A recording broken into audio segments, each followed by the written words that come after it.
Hi guys, welcome to my channel. My name is Ahmed and in today's video I'm going to show you how to save Pinterest videos to gallery without apps.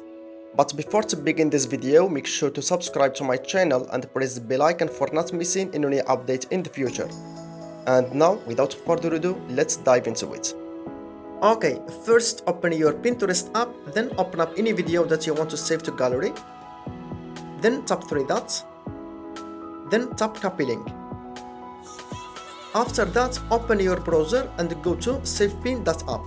I leave you the website link in the description or in the first comment, okay? Then paste the video link here. Then tap download. Wait few seconds.